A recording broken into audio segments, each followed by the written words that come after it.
City news के प्रायोजक हैं water valley NH 28 Sherpur Muzaffarpur. नमस्कार, आप देखना शुरू कर चुके हैं सिटी न्यूज मुजफ्फरपुर। मैं आपके साथ रिया राज। खबरों में आगे बढ़ेंगे पर उससे पहले आइए एक नजर डालते हैं आज की सुर्खियों पे। हेडलाइन के प्रायोजक हैं आवासीय उज्जवल विद्यापीठ। बच्चों के भविष्य के लिए एक कदम हमारे साथ बढ़ें। जिले में मॉनसून हुआ सक्रिय, 24 घंटे से हो रही है लगातार बारिश। नेता प्रतिपक्ष राहुल गांधी द्वारा दिए गए बयान के विरोध में देवांशु किशोर ने मुजफ्फरपुर न्यायालय में किया परिवाद दायर। और स्मार्ट सिटी द्वारा किए जा रहे कार्य और बारिश शहर के लोगों के लिए खतरे की घंटी बने। तो यह थी आज की सुर्खियां, अब खबरें विस्तार से। जिले समेत पूरे बिहार में मॉनसून सक्रिय हो गया, 24 घंटे से लगातार बारिश हो रही है। सोमवार को हुई बारिश से मौसम के मिजाज में अचानक परिवर्तन हुआ है। झमाझम बारिश हुई। झमाझम बारिश से लोगों को उमस भरी गर्मी से काफी राहत मिली है। वहीं इस बारिश से धान व गन्ने के किसान को काफी फायदा पहुंचा है।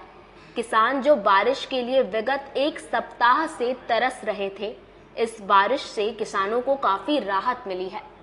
वहीं जिन खेतों में धान की रोपनी हो चुकी है, उन खेतों के लिए यह बारिश वरदान साबित हुई है। वहीं दोपहर के बाद झमाझम बारिश से उमस भरी गर्मी से भी लोगों को निजात मिली है। दूसरी ओर इस बारिश ने नगर की सूरत बदल दी है। नगर के वार्डों में जल जमाव की स्थिति उत्पन्न हो गई है, जिसने नगर की सफाई व्यवस्था की पोल खोल दी है। नगर प्रशासन की ओर से नगर को जल जमाव मुक्त रखने को लेकर लगातार दावे किए जा रहे थे, लेकिन इस बारिश के बाद नगर परिषद का दावा खोखला साबित हुआ है एवं नगर के कई वार्ड में जल जमाव के कारण लोगों को आवागमन में काफी परेशानी का सामना करना पड़ा। नाले की सफाई एवं जल जमाव के प्रति नगर प्रशासन की उदासीन रवैये को लेकर लोगों में रोष देखा जा सकता है। गर्मी से तो बहुत ज्यादा राहत मिली है। यहाँ के शहरवासी गर्मी से एकदम उब चुके थे, लेकिन बारिश होने की वजह से शहरवासियों को बहुत ठंडक मिली है। और ये बारिश कंटिन्यू हो तब, और बारिश होने की वजह से क्या लगता है कि किसान के फसल पर कितना असर पड़ा? फसल का तो अभी समय है, किसान लोग बहुत खुशी में है। फसल अभी बुआ चल रहा है उसका, और किसान लोग में बहुत सारा उत्साहित है। किसान लोग आम के भी फसल को काफी फायदा होगा। आम के फसल को अब मीठा होगा। आम तो अभी आ रहा था, वो कार्बाइड का आ रहा था, लेकिन अब जो आम खाएंगे अपने शहरवासी, नेचुरल, वो नेचुरल आम खाएंगे। अब क्या लगता है बारिश और होना चाहिए कि इतना से काम चल जाए? अभी तो शुरुआत है, बारिश तो कंटिन्यू होनी चाहिए। अभी इतने से तो और गर्मी से लोग परेशान हो जाएंगे। बारिश कंटिन्यू नहीं हुई अगर, तो लोग और सब उब जाएंगे लोग सब। संसद में दिए गए राहुल गांधी के बयान पर हिंदूवादी नेता देवांशु किशोर द्वारा न्यायालय में परिवाद दायर किया गया। मुजफ्फरपुर के कोर्ट में कांग्रेस पार्टी के सांसद और नेता विरोधी दल राहुल गांधी के खिलाफ परिवाद दायर हुआ। कल संसद में सत्र के दौरान राहुल गांधी के द्वारा हिंदुओं को लेकर की गई टिप्पणी से आहत होकर हिंदूवादी नेता देवांशु किशोर ने कराया परिवाद दायर। कोर्ट ने मामले को स्वीकार करते हुए सुनवाई की तिथि 15 जुलाई 2024 को मुकर्रर की है। भारतीय न्याय संहिता की धारा 299, 302 और 356 के तहत मामला दर्ज कराया है। मामले में परिवादी हिंदूवादी नेता और गिरिराज सिंह फैंस क्लब के देवांशु किशोर ने बताया कि कल कांग्रेस पार्टी के सांसद और नेता विरोधी दल राहुल गांधी के द्वारा हिंदू धर्म को लेकर एक विवादित बयान दिया गया था। इस दौरान उन्होंने अपने बयान से देश भर के करोड़ों हिंदू समाज के लोगों की भावनाओं को आहत किया है। इस दौरान में उन्होंने हिंदुओं को हिंसक बताया था, जिसको लेकर हम लोगों ने विचार किया कि राहुल गांधी हिंदू धर्म की भावना को ठेस पहुंचा रहे हैं। इससे आहत होकर कोर्ट में परिवाद दायर किया गया है, जिसको कोर्ट ने आज स्वीकार किया है। कोर्ट ने मामले की गंभीरता को लेते हुए 15 जुलाई को सुनवाई की तिथि मुकर्रर की है। पूरे प्रकरण को लेकर परिवादी के अधिवक्ता सुमित कुमार ने बताया कि कांग्रेस पार्टी के सांसद राहुल गांधी के द्वारा कल संसद में सदन की कार्रवाई के दौरान हिंदू धर्म को लेकर विवादित बयान दिया गया था, जिसमें उनके द्वारा हिंदू धर्म को हिंसक बताया गया था, जिससे आहत होकर परिवादी दिव्यांशु किशोर के द्वारा कोर्ट में परिवाद दायर किया गया है, जिसको कोर्ट ने स्वीकार कर लिया है और मामले में 15 जुलाई को सुनवाई की जाएगी। ये नेता प्रतिपक्ष लोकसभा राहुल गांधी जी पर मुकदमा दर्ज हुआ है। कल संसद में उन्होंने हिंदू के खिलाफ बोला कि जो संसद में उन्होंने बयान दिया उससे हमारे मौकिल को बहुत ठेस लगा और उन्होंने मुकदमा दर्ज कराया उनके खिलाफ हिंदू भावनाओं को ठेस पहुंचाने के लिए। और जो धाराएं उसमें लगाई गई है वो 299, 302 और 356(1) भारतीय न्याय अधिनियम जो अभी लागू हुआ है 2023 उसके अंतर्गत दर्ज कराया गया।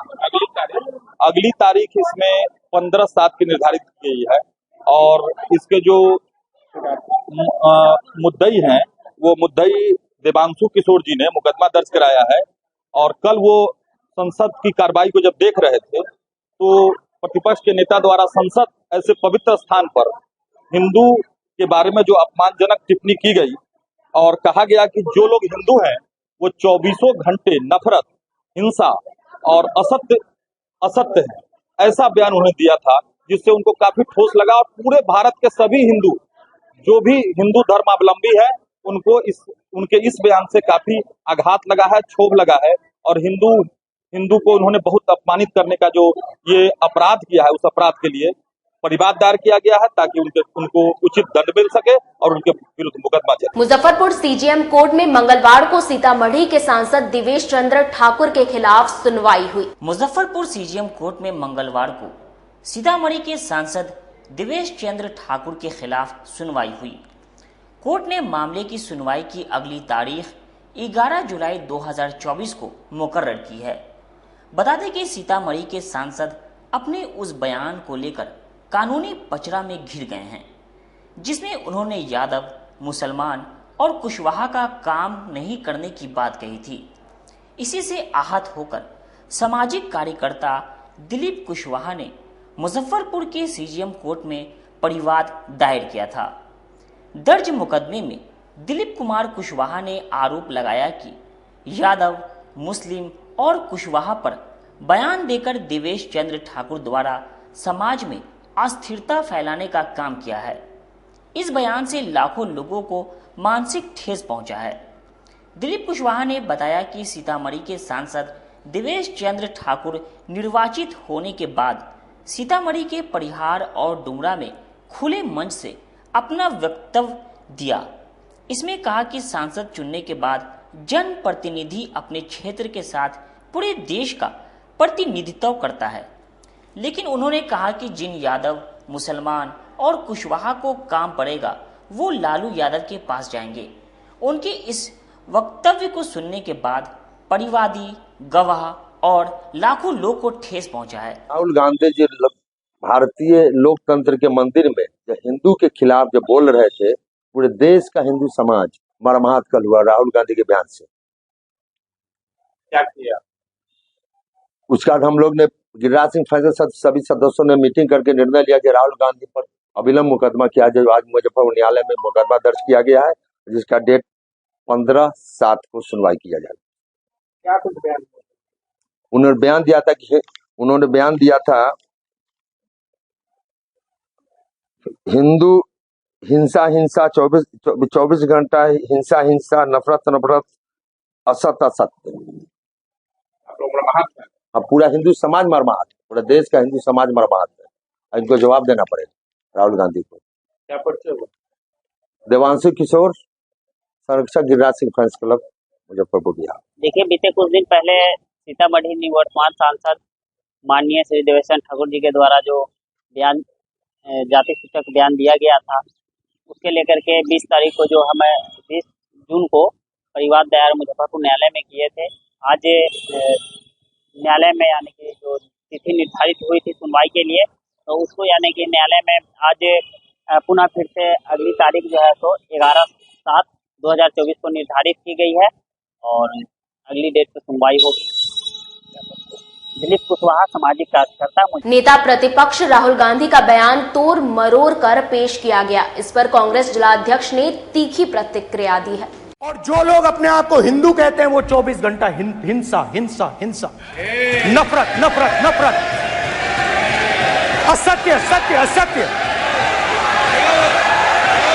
हिंदू धर्म में साफ लिखा है, सत्य के साथ खड़ा होना चाहिए, सत्य से पीछे नहीं हटना चाहिए, सत्य से नहीं डरना चाहिए। अहिंसा हमारा प्रतीक है। अभय मुद्रा। संसद में प्रतिपक्ष के नेता राहुल गांधी के बयान को तोड़ मरोड़ कर भाजपाई देश को बरगलाने का काम कर रहे हैं। उनका बयान संसद टीवी पर देश की जनता ने देखा है। इसी कारण भाजपा की समाज तोड़ने की साजिश समझकर जनता ने इस बार मजबूत विपक्ष दिया है। उक्त बातें कांग्रेस जिला अध्यक्ष अरविंद कुमार मुकुल ने संसद में राहुल गांधी के भाषण पर भाजपा के विरोध पर प्रतिक्रिया देते हुए कहा। अरविंद कुमार मुकुल ने कहा कि राहुल गांधी ने हिंदू धर्म के संस्कार को मजबूती से रखते हुए कहा कि हिंदू अहिंसक होते हैं, वो नफरत की आड़ में देश समाज को तोड़ने का काम नहीं करते। ये भाजपा आरएसएस वाले करते हैं जो हिंदू संस्कृति नहीं है। जिला प्रवक्ता समीर कुमार ने कहा कि देश भाजपा की स्वघोषित हिंदू धर्म के ठेकेदार बनने की मंशा समझ चुकी है। वे लोग इस आड़ में देश को महंगाई, गलत जीएसटी, रोजगार छीन लूट रहे हैं। इसी कारण तेजी से जनता मोदी की नफरत की दुकान छोड़कर मोहब्बत की दुकान की ओर आगे आ रहे हैं। पूरे देश ने राहुल गांधी के बयान को सुना और पढ़ा है, इसलिए भाजपा अब देश को गुमराह कर नफरत की आग में नहीं झोंक सकता। मजबूत विपक्ष उनके सामने दीवार बन के खड़ा है। यह जो प्रोगंडा उड़ा रहे, सगुफा जो उड़ा रहे हमारे प्रधानमंत्री जी और भारतीय जनता पार्टी के लोग, वो सरासर गलत है। राहुल गांधी जी हर मुद्दा पर लोकसभा में 5वीं बार सांसद चुन के आए हैं और 18वीं लोकसभा का जो सत्र जो शुरू हुआ है उसमें हर मुद्दा पर उन्होंने कहा है, चाहे वो मणिपुर हो, चाहे नीट लीक का मामला हो, चाहे महंगाई हो, बेरोजगारी हो, और हिंदुत्व की बात उन्होंने कहा कि हिंदू अहिंसक हैं, हिंदू नफरत नहीं फैलाते हैं। लेकिन भाजपा के लोग नकली हिंदू बन के हिंसा फैला रहे हैं, नफरत फैला रहे हैं। भाजपा को उन्होंने कहा भावना और उनका मंशा मन साफ है कि हिंदू जो भाई हैं वो अहिंसक हैं और वह न हिंसा फैलाते हैं और न नफरत फैलाते हैं। भाजपा के लोग यह काम करते हैं पूरे देश में। उस पर जो जब भारतीय जनता पार्टी के प्रधानमंत्री जब वो उठ के बोल रहे हैं कि पूरे देश को, हिंदू को इन्होंने कहा हिंसा का, तो राहुल जी ने, प्रतिपक्ष के नेता माननीय राहुल गांधी जी ने साफ कहा कि हिंदू के ठेकेदार भाजपा के लोग नरेंद्र मोदी नहीं। शहर में चल रहे स्मार्ट सिटी के कार्य और लगातार हो रही बारिश ने शहर के लोगों का चलना दुश्वार कर दिया है। मॉनसून की पहली बारिश ने मुजफ्फरपुर की सड़क की पोल खोल कर रख दी है। थोड़ी बारिश में ही शहरवासी जल जमाव की स्थिति से परेशान हो गए हैं। नगर निगम एवं स्मार्ट सिटी ने नाला निर्माण, नाला सफाई और सीवरेज मेन होल के काम को लेकर कई जगह सड़क पर गड्ढा खोद कर रखा है। इसके अलावा फर्दो नाले की भी सफाई नहीं हो पाई है, जिससे इस साल फिर से शहर में भारी जल जमाव की स्थिति बन सकती है। नगर आयुक्त ने 30 जून तक कार्य पूरा करने का आदेश दिया हुआ था। इसके बाद भी एजेंसी कार्य पूरा नहीं कर पाई है। परेशानी तो इतना ही हो रहा है कि कहा नहीं जा सकता है। हम लोग छोटा मोटा व्यापारी हैं, बार बार आन जान करते हैं। एक बार ये रास्ते जा रहे थे, गिर गए हैं, हमने देखा। गिर गए, मेरा पैर डैमेज है, मेरे रॉड लगा हुआ, उसमें और कठिनाई हो गया। इसमें हम नगर निगम को दोष दे या सरकार को दोष दे या प्रशासक को दोष दे, इसमें तो हर हाल में पब्लिक मर रहा है और तो कुछ चोर तो बहुत है। यहाँ चोट लगा, यहाँ चोट लगा, यहाँ चोट लगा। सदर हॉस्पिटल में जाते हैं, तो अपना बाबू का एक टिकिया लिख देता, बेड पर बिक देता। इससे लोगों को काफी ज्यादा परेशानी है। शहर में विभिन्न जगह पे गड्ढा खोल करके छोड़ दिया गया है। काम स्मार्ट सिटी का इतना गंदा तरीके से चल रहा है, कुछ करने लायक नहीं। इसे आवागमन इतनी ज्यादा व्यस्त हो गई है, कुछ एकदम थर्ड क्लास से भी गंदा ज्यादा काम है। अभी मैं आपको 2 बजे की घटना बताता हूँ। छोटे कल्याणी चौक के पास वहाँ पे जो गड्ढा खोला हुआ, उसमें एक लेडीज थी, मतलब स्लिप करने से बच गई, थोड़ा से उसके साथ हादसा हो जाता। तो इस पे ना प्रशासन इस पे सुध ले रही है, ना नगर निगम सुध ले रही है। अधिकारी के द्वारा डेडलाइन का भी समय खत्म हो गया, फिर भी काम अभी तेजी नहीं है। वही तो परेशानी है ना कि जगह जगह पे सब कुछ खोन खान के रखा गया। कहीं पे कुछ नहीं। बरसात इतना ज्यादा होने वाला है, बरसात का मौसम, हमारा सावन स्टार्ट होने वाला है। इससे कमरिया पथ के भी रास्ते में बहुत सारा रुकावट है। जैसे पीछे देख सकते कमरिया पथ का ही रास्ता है, कहीं पे भी कुछ भी व्यवस्था नहीं है। समय से अगर कार्य पूरा नहीं होगा तो कमरिया पथ कैसे आएंगे? फिर कमरिया उसी बात का तो खेद है ना कि समय से पहले कुछ नहीं। अभी हमारा शिविर भी लगने वाला है, बोलबम स्वास्थ्य में कैंप लोग लगाते हैं। अभी तक यहाँ पे कैंप लगाते हैं, कैंप का अभी देख सकते हैं अभी तक कुछ भी व्यवस्था नहीं है। मतलब बहुत ज्यादा कठिनाइयां होने वाला है। अगर इस तरीके से काम चलने वाला है तो बहुत ज्यादा सबको कठिनाइयां। जगह जगह पे खन दिया गया है। हर साल पिछले साल की तरह भी इस साल अगर गड्ढे में कोई दुर्घटना होती है तो उसका जवाबदेही किसके लिए? उसकी जवाबदेही तो जिला प्रशासन की होगी, नहीं नगर निगम की होगी। नहीं, दोनों में से कोई भी लेने को तैयार नहीं। स्मार्ट सिटी का काम, स्मार्ट सिटी का प्रोजेक्ट पे जो विशेष होना चाहिए था कार्य, इतनी जल्दी से काम होना चाहिए था। और भी बहुत सारे स्मार्ट सिटी में जैसे भागलपुर हो गए, पटना हो गया, इन सब सिटी में अच्छे तरीके से काम हो रहा है, लेकिन मुजफ्फरपुर में उनको तो काम ही नहीं समझ में आ रहा है। इससे जनता बहुत ही आहत है। यहाँ समय हो चला एक छोटे से ब्रेक का। बने रहिए हमारे साथ, देखते रहिए सिटी न्यूज मुजफ्फरपुर। अपने सपनों की आशिया को दे एक नई पहचान माँ भवानी डेकोर प्राइवेट लिमिटेड के साथ, जो है ऑथराइज्ड डिस्ट्रीब्यूटर ऑफ कजारिया। देश की मिट्टी से बनी टाइल से देश को बनाते हैं। और जहां मिलती है सभी प्रकार के Indian and imported granite, marble, sanitary एवं कोटा स्टोन का अनोखा एवं आकर्षक संग्रह। माँ भवानी डेकोर प्राइवेट लिमिटेड मतलब a complete floor solutions. New 0 mile Dadar road Muzaffarpur. Call 9934753111। उत्तर बिहार का पहला नीलकमल एक्सक्लूसिव शोरूम खुल गया है आपके अपने शहर में। नीलकमल इंडिया की फेवरेट फर्नीचर ब्रांड है। इस कंपनी के सभी रेंज एक ही छत के नीचे आपको मिलेंगी। होम फर्नीचर, ऑफिस फर्नीचर की सभी रेंज यहाँ उपलब्ध है। कंपनी का एक्सक्लूसिव शोरूम होने के कारण 40% तक की विशेष छूट मिल रही है। इसके अलावे 0% इंटरेस्ट के साथ बैंक से फाइनेंसिंग की भी सुविधा उपलब्ध है। तो देर मत कीजिए, एक बार हमारे यहाँ अवश्य पधारे। हमारा पता है Mithanpura, Narayanpur road, opposite Vaishali management college, और हमारा मोबाइल नंबर है 9334900888 और हमारा दूसरा नंबर है 7004320580। के समय और इस लगन के अवसर पे मैं मनीष कुमार यूए एसोसिएट का प्रोप्राइटर, हमारा नीलकमल का फर्नीचर का शोरूम है एक्सक्लूसिव, जो मिठनपुरा चौक पे स्थगित है। हमारे यहाँ कुचीना का चिमनी और जो गैस चूल्हा है उसकी एक विस्तृत रेंज है मॉडलर में। भारी डिस्काउंट है हमारे यहाँ सोफा पर, डाइनिंग टेबल पे। सभी लोगों से मेरा यही निवेदन है, जो 2-3 सालों से आप लोगों का हमें प्यार मिलता आ रहा है। हमारे यहाँ फिनांस की भी एक अच्छी व्यवस्था है और इस त्योहारों के अवसर पे हम चाहेंगे कि एक बार हमारे यहाँ पधारे और हमारे ऑफर्स का लाभ ले, और हर खरीदारी पे हम लोग एक सुनिश्चित उपहार भी दे रहे हैं।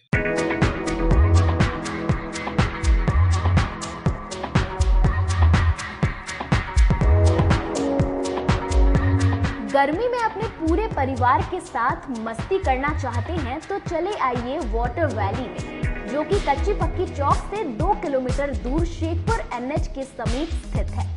शहर के लोग यहाँ मोटरसाइकिल और कार से काफी आसानी से पहुँच सकते हैं। यहाँ आप अपने परिवार के साथ फुल मस्ती कर सकते हैं। वेव पूल, रेन डांस के साथ भव्य वाटरफॉल बनाया गया है। छोटे बच्चों के लिए कई प्रकार के स्लाइड्स बनाए गए हैं, जहां बच्चे अपनी मस्ती में डूब जाएंगे। इसके अलावा खाने पीने के लिए बेहतरीन सुविधाएं उपलब्ध है, जहां पूरे परिवार के साथ व्यंजनों का लुत्फ उठा सकते हैं। तो देर मत कीजिए, गर्मी में मस्ती उठाने के लिए वाटर वैली तुरंत पहुंचे। हमारा पता है water valley NH 28, Sherpur, Muzaffarpur. हमारा कॉन्टैक्ट नंबर है 6202584955। लगातार 10 वर्षों से विभिन्न परीक्षाओं में सर्वश्रेष्ठ परिणाम। हम हैं आवासीय विजुअल विद्यापीठ मुजफ्फरपुर। इस स्कूल में सर्वश्रेष्ठ कोचिंग पैटर्न से बच्चों को पढ़ाया जाता है। प्ले से 10वीं तक की पढ़ाई स्वच्छ वातावरण में कराई जाती है। यहाँ आधुनिक छात्रावास की व्यवस्था है। उज्ज्वल विद्यापीठ का मुख्य उद्देश्य रामकृष्ण मिशन, नवोदय नेतरहाट, सैनिक स्कूल, सिमुलतला गुरुकुल, सिंधिया कन्या विद्यालय जैसे अनेक भारतवर्ष के प्रतिष्ठित विद्यालयों में कुशल प्रशिक्षित अनुभवी एवं शहर के सर्वश्रेष्ठ शिक्षकों द्वारा तैयारी कराई जाती है। 1.5 एकड़ में फैला इस स्कूल का वातावरण काफी शांत है। Free computer classes, science lab और स्मार्ट क्लासेस है। साथ ही इंडोर और आउटडोर गेम की भी व्यवस्था है। तो अपने बच्चों के लक्ष्य के सपनों को पूरा कराना चाहते हैं तो आज ही आवासीय उज्ज्वल विद्यापीठ में अपने बच्चों का नामांकन करवाएं। हमारा पता है पोखरिया पीठ, अतरदा, मुजफ्फरपुर और हमारा कॉन्टेक्ट नंबर है 9708 351851 और हमारा दूसरा नंबर है 8797122397 या फिर आप हमें कांटेक्ट कर सकते हैं 8409996658 पर। ब्रेक के बाद आप सभी दर्शकों का एक बार फिर से स्वागत है। चलिए रुक करते हैं आगे की खबरों की ओर। लंगत सिंह महाविद्यालय के 125वें स्थापना दिवस को लेकर तैयारियां हुई तेज। लंगत सिंह कॉलेज के 125वें स्थापना दिवस पर 3 जुलाई को भव्य समारोह का आयोजन होगा। कार्यक्रम की तैयारी को लेकर कॉलेज के सभी विभागों के अध्यक्ष और शिक्षकों की संयुक्त बैठक सोमवार को प्राचार्य प्रोफेसर ओम प्रकाश राय की अध्यक्षता में हुई। तैयारियों की समीक्षा के बाद प्रेस वार्ता कर प्राचार्य ने बताया कि समारोह में मुख्य अतिथि के रूप में शामिल होने के लिए बिहार सरकार के उप मुख्यमंत्री विजय कुमार सिन्हा ने सहमति दे दी है। वहीं कार्यक्रम की अध्यक्षता कुलपति प्रोफेसर दिनेश चंद्र राय करेंगे और विशिष्ट अतिथि के रूप में बिहार सरकार के पंचायती राज मंत्री केदार प्रसाद गुप्ता शामिल होंगे। इसके अलावा कई विधायक, कॉलेज के पूर्व प्रधानाध्यापकों सहित गणमान्य लोग आमंत्रित हैं। प्राचार्य ने कहा कि कॉलेज के 125वें स्थापना दिवस पर परिसर में 125 फलदार पौधे लगाए जाएंगे। कॉलेज का 125वां स्थापना दिवस समारोह एक महत्वपूर्ण अवसर है और हमारे समृद्ध इतिहास और विरासत का सच्चा प्रमाण है। यह मील का पत्थर शिक्षा में उत्कृष्टता की सुनहरी यात्रा और एक अग्रणी भावना का प्रतीक है, जिसने पीढ़ियों से हमारा मार्गदर्शन किया है।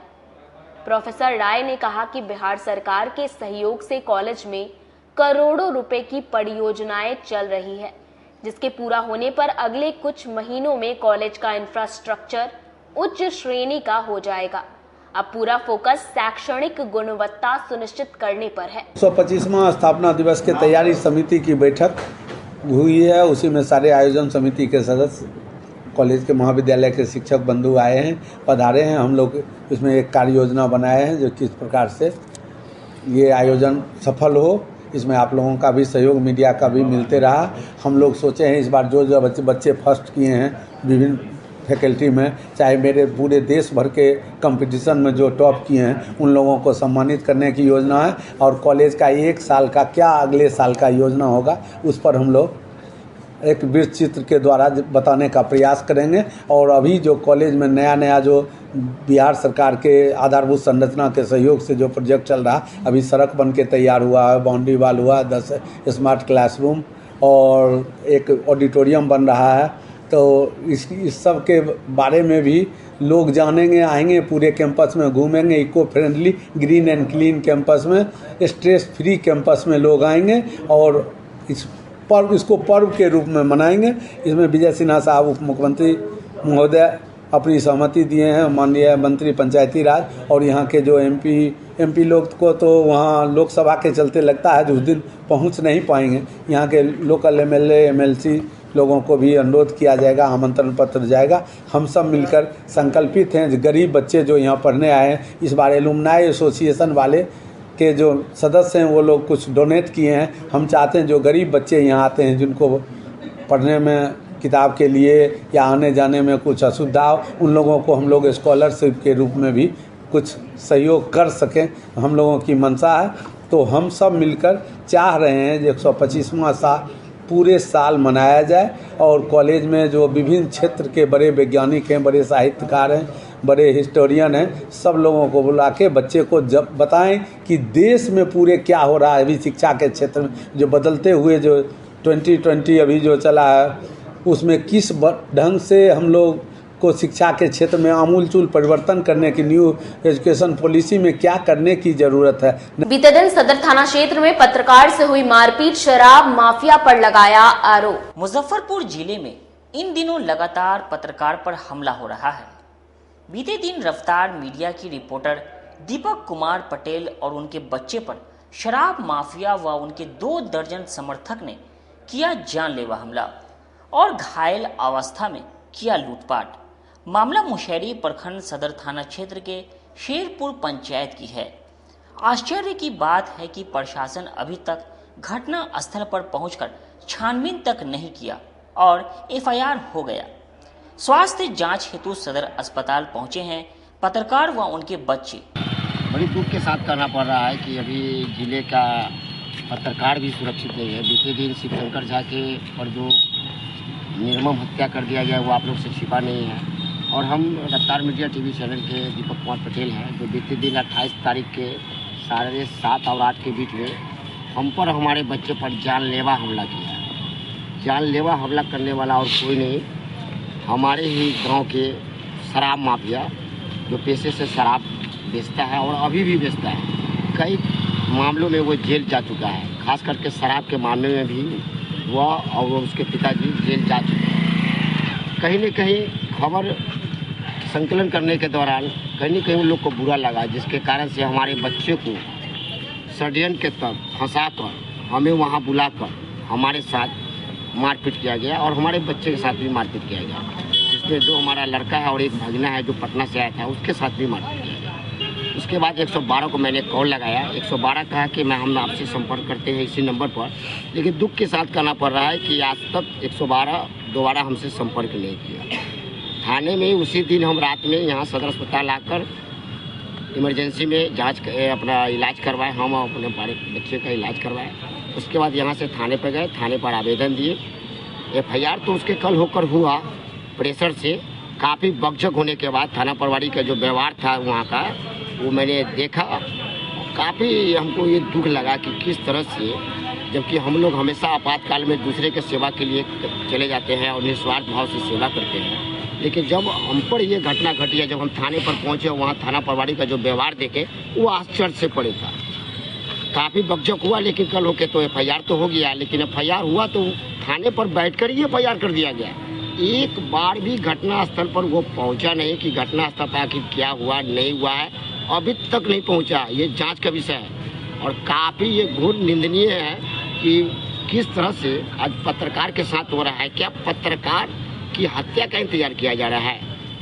पत्रकार की तो हत्या हो ही रही है। उसी दिन हुई थी शिवशंकर झा की जो हत्या, निर्मम हत्या शराब माफिया के द्वारा किया गया। उसके बाद आप देखिए कि किस तरह से प्रशासन एक्टिव हुई और आनंद फानन में कई लोगों को गिरफ्तार करके जेल भेज दिया गया। डीएम साहब से क्या मांग करते हैं? डीएम और जिला प्रशासन से यही मांग करना चाहते हैं कि आखिर शराब माफिया का लोकल थाना संरक्षण क्यों दे रहा है?